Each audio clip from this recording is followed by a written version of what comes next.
"Do not ever step foot on the ground." Charlie had been told this his entire life, but it never really sunk in. He didn't understand the deep-seated fear everyone else seemed to harbor. He thought it was incredible, a beautiful problem to be solved. Until he was laying on the floor of the lab, staring at the ceiling and blinking away tears. The first time Charlie ever saw the ground consume a person, he'd been 12. What the treetop teachers referred to as live mummification was a quick, disturbing process. Dirt crawling over skin to create a sort of exoskeleton, a casting of the human body, like those papier-mâché spheres they'd made in class years ago. It had been an elderly lady that first time. The pulley system keeping her safe had malfunctioned, and she'd lurched off balance. It was a code yellow bridge and wasn't fully enclosed. The old lady stumbled to the side and was pulled right over the edge. Charlie caught only the first flash of the swarming ground on her skin before his mom had ushered him away. As the crowd around them shrieked and cried, Charlie craned his neck for a better look. He'd like to have claimed this moment as the catalyst for his obsession, but really that had occurred years ago. It was maybe a few days after his 7th birthday, and he was crossing that old rope bridge by his house. It's been built in a rush by early survivors trying to escape their houses for supplies. He was not supposed to be on it, but that had only made him more intent on using it. One of the rotten wood planks had splintered under his front foot and sent him toppling forward. It was only due to some notion of luck that his hips didn't fit through the empty space and his arms had gotten tangled in the ropes. His leg hung down, exposed, 10 feet off the ground. And then his new shoe, a size too big so he could grow into it, slipped off his foot. It landed on the dusty ground and tipped over sideways. Charlie's breath caught in his chest, but nothing happened. The shiny shoe glistened under the sun. He wanted desperately to stick his finger in that restless dirt just to see what would happen. He stayed put for way longer than was logical, just in case, but the ground remained flat and lifeless. The shoe was not alive. The second time he saw someone be consumed by the ground, he was 18 and on the verge of declaring a major in microbiology, specializing in the study of those tiny organisms that made the ground hungry. This time, the fall had not been an accident. He'd been crossing a major intersection of bridges when a commotion piqued his curiosity. A young woman, who looked barely older than him, had crawled out onto the roof of a one-story house where no one would risk following. Her auburn hair floated in the wind. People crowded against the railings to watch her. A few kind souls called out things like, "You don't have to do this," and "Things will get better." But the girl ignored them. She stared straight ahead and stepped off the roof. For a millisecond, it was as if she was walking in the air, and then she plummeted to the ground and landed with a heavy thump. Immediately, the soil surged up to meet her. She didn't make a sound as it closed over her. Charlie came back every day for 2 weeks to observe the hardened cocoon. Inside, he knew that the body was being decomposed, drained away. The microorganisms in the dirt would suck the nutrients from her. Then the cast would collapse in on itself, and the ground would smooth over once again. It wasn't surprising that these events would have a lasting effect on him. The unexpected part was the nature of the effect. Where others would shy away and realize how dangerous the ground was, Charlie felt himself drawn to it. He wanted to understand the little beasts that terrorized his people. So it was inevitable, really, that he'd want to see this forbidden phenomenon again. The lab he was assigned to was on the upper floor of a university no longer in use. The building was old, made of even grey bricks. He had to duck through the 5th-floor window that had been fashioned into an entrance to get in. The walls were off-white, and the floors were so stable it made him feel somewhat unbalanced. His feet, used to the bridges and treetop platforms, weren't accustomed to the solidity. The equipment in the lab was well maintained: microscopes, autoclaves, incubators, centrifuges. He felt like a child in a room full of new toys. On one side of the room, where a balcony had once been, a ramp had been fixed that led down to the ground. The space before it was taken up by a deoxygenation chamber used briefly to asphyxiate any rogue organisms. Charlie was integrated into a group that exclusively studied the microorganisms in the ground called vitae sufferunt, life suckers. The study was relatively new. They'd only recently worked with engineering to create a protective suit. Before then, the scientists would lean out the window with a cup fastened to a long pole and scoop up a small bit of the dirt. With the help of the suits, they had been able to set up a secure mock habitat to observe the specimen's behavior. The group was small, a handful of young students, of which he was one, along with 6 seasoned scientists. For the first time, Charlie found himself surrounded by people who were just as interested in the ground as he was. The obsession that had set him apart from other kids in school was now reflected all around him. There was a girl who'd started at the same time as him, Tori.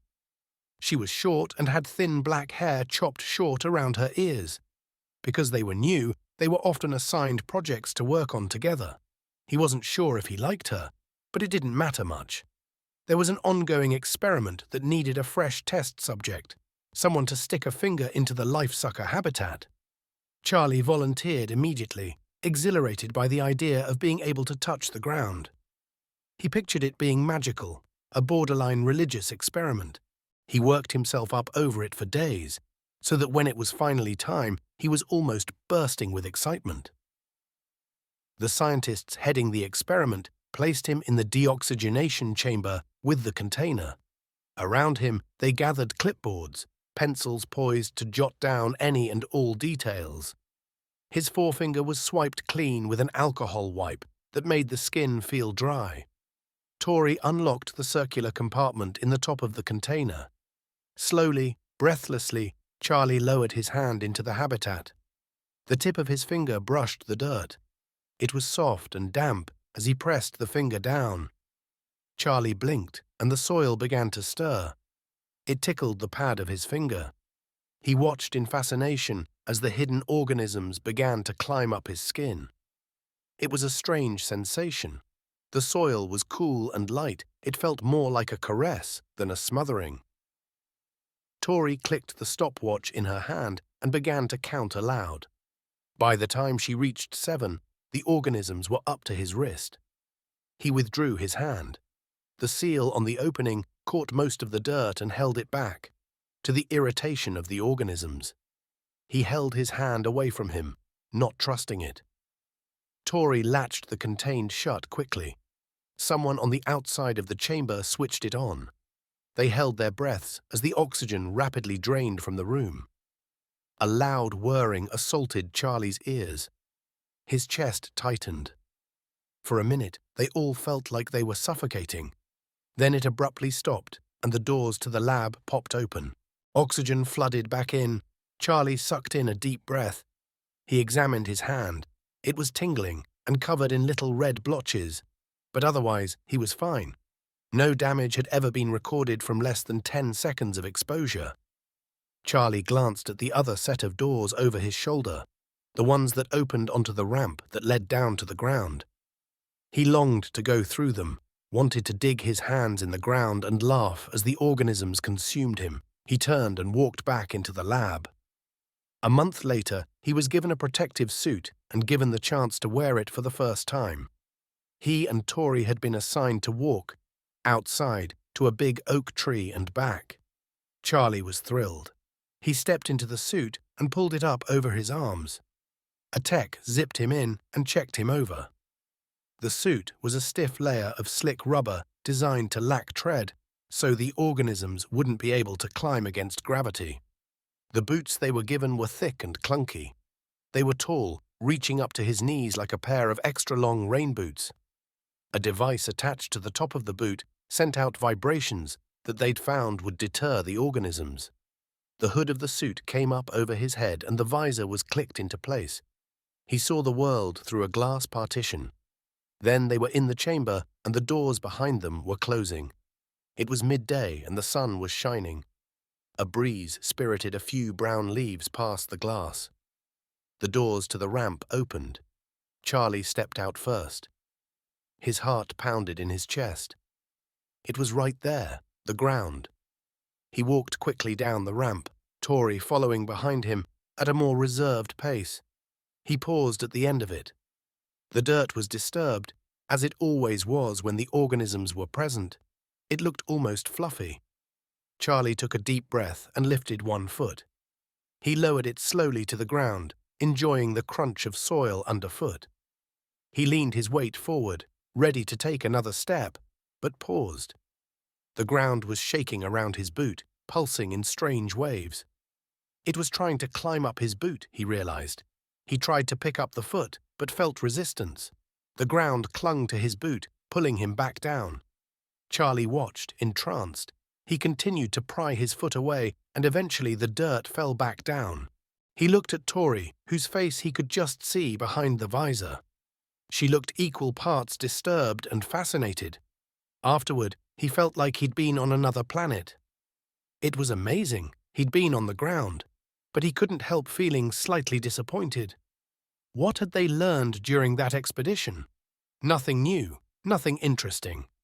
He wanted more. All he could think about was how slow the studies they performed were. They were no closer to understanding these organisms. They needed to study them in action. His plan fell together quickly after that. Once again, he fastened the protective suit on and was checked over by the other technicians. Tori was doing the same next to him.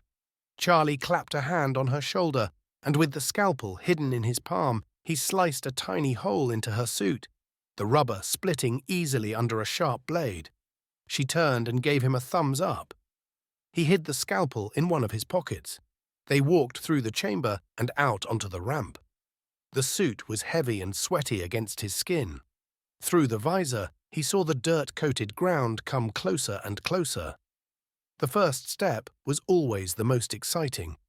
His foot hovered over the solid ground, casting a wavering shadow over the dirt. He placed it firmly down. The ground beneath him stirred, trying to creep up his legs, but being deterred by the vibrations. Slowly, the ground pulling at them with each step, they made it 50 feet away from the end of the ramp. He knew they were being watched closely from the observation windows, but at this distance, no one would really be able to tell what happened. Charlie shoved his foot hard to the side right as Tori took a step. The bottom of her boot caught on the top of his and she lost her balance. Her arms windmilled, but the suit was too bulky and dragged her down. She should have gotten up. The suit should have kept the microorganisms at bay. But Charlie had damaged her suit. He gazed intently down at her as the organisms poured over her and into the hole in the fabric.